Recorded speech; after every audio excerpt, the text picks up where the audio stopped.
Hello friends. So in the previous lecture we had go through how to work in a bisection method. Now we will see one example how to solve the example, how to find root of the given equation using bisection method. So we will take one example. Find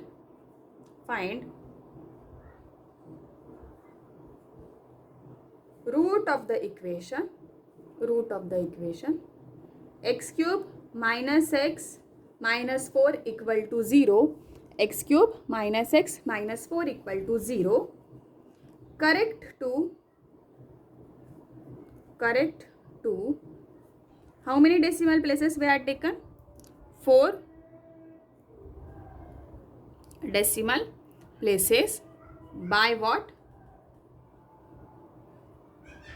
Bisection method. Okay, so we will go with the solution of this. So for this, first write down given equation. So given equation is x cube minus x minus 4 equal to 0. So here f of x is what? X cube minus x minus 4 equal to 0. So in bisection method, our main thing is what? Finding point A and B such that function is going to be continuous on the closed interval a comma b, and f of a and f of b are of what? Opposite signs. Now being polynomial, cubic polynomial, this is obviously continuous on set of real lines. So it is going to be continuous on any closed interval lies on your real set of real numbers. So for our sake of reference, first we will find what is f of 0. So when I put 0 in our f of x, so I have minus 4, and that amount will be what? Less than 0. Next, we will find f of 1. If I find f of 1, again I have the value minus 4, which is also what? Less than 0. Next, we will go with 2. So we will find f of 2. So when I put 2 in our f of x, I have 2 cube minus x minus 2 minus 4. That will be 8 minus 2 minus 4. So this amount will be how much? 2. So this is going to be what? Greater than 0. So now what we have? We have 3 points. First we had taken f of 0. When I take f of 0, I have f of 0 less than 0. Next, f of 1 less than 0. And f of 2, what? Greater than 0. So our theorem state, you have to take a and b such that f of a and f of b are of opposite signs. So we have two pairings. What are those two pairings? Here is your f of 0 less than 0. So we cannot pair this with f of 1 because this is also how opposite less than equal to 0. So we can pair this 0 with what? 2. So we can pair this with this. So here f of 0 and f of 2. F of 0 and f of 2 are of what? Opposite signs. Okay. F of 0 and f of 2 are of what? Opposite signs. Another pairing is f of 1 with f of 2. F of 1 and f of 2 are of what? Opposite signs. So using this theorem, we have a first interval 0 comma 2 and another interval is what? 1 comma 2. So what we have to do? We have to find root of this given equation either in interval 0 comma 2 or in interval 1 comma 2. Now we have two choices for selection of a and b. Now how to select any one among these? So what we do? We will take length of this interval 0 comma 2. By default that length will be 2, that is 2 minus 0, and same for the second. Length of your closed interval 1 comma 2, it will be 2 minus 1 1. So the interval having less length, we will take that for our further calculation. So the less interval length is for what? 1 comma 2, that is length of this interval is 1. So we will take the interval 1 comma 2 for our further calculation. So how to write? Since f of 1 and f of 2 are of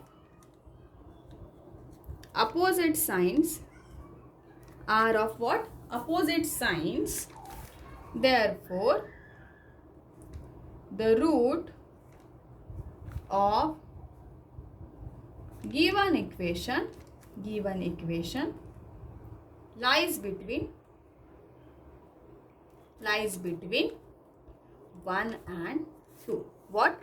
Root of given equation lies between 1 and 2 by what? Bisection method. So we will take first approximation. What? We will take first approximation. So first approximation, we will find midpoint. We will denote by that x1. Midpoint of what? We will take a equal to 1 and b equal to 2. Midpoint of a and b, that is arithmetic mean of a and b. So what we have? 1 plus 2 by 2. That will be how much? 3 by 2. So in floating point it is 1.5. Next step is finding f of x1. That is what? F of 1.5. So what we need to find? 1.5 cube minus 1.5 minus 4. So in our scientific LC we will find this. So answer is 2.125. Now this is what? Less than 0. Okay. Now up to this I don't think you have any doubt. But after this what we have to do? Since f of x1 is what? Less than 0. But next step is what? We have to repeat the same procedure. So since f of x1 is equal to 0, we have to take pairing with either f of 1 or f of 2. Since your f of x1 less than 0, so we cannot take pairing with f of 1. Why? Because f of 1 is also less than 0. The theorem states f of a and f of b are of what? Opposite signs. And opposite signs we get if I take pairing of f of x1 with what? F of 2. Since your f of x1 less than 0 and your f of 2 is what? Greater than 0, that is what? F of b greater than 0. Therefore, next step is f of x has root between what? x1 equal to 1.5 and b equal to 2. Okay. So this is our first approximation. Now second approximation.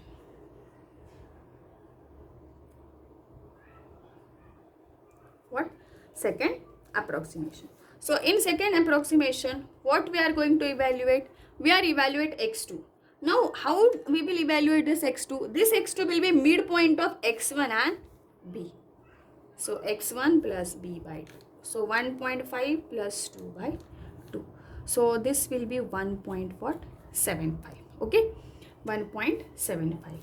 So next is we will find what? F of x2.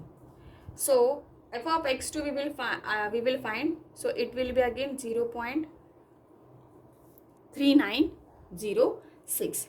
Again this quantity less than 0. So this is less than 0. What we have to do? We have to take pairing such that the another one has to be greater than 0.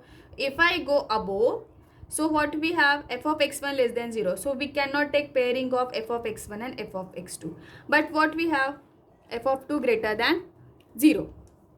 So I can take pairing with what? F of 2 and f of x2.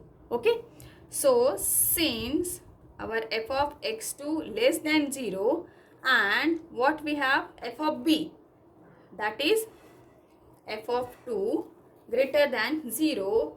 So using theorem again, f of x has root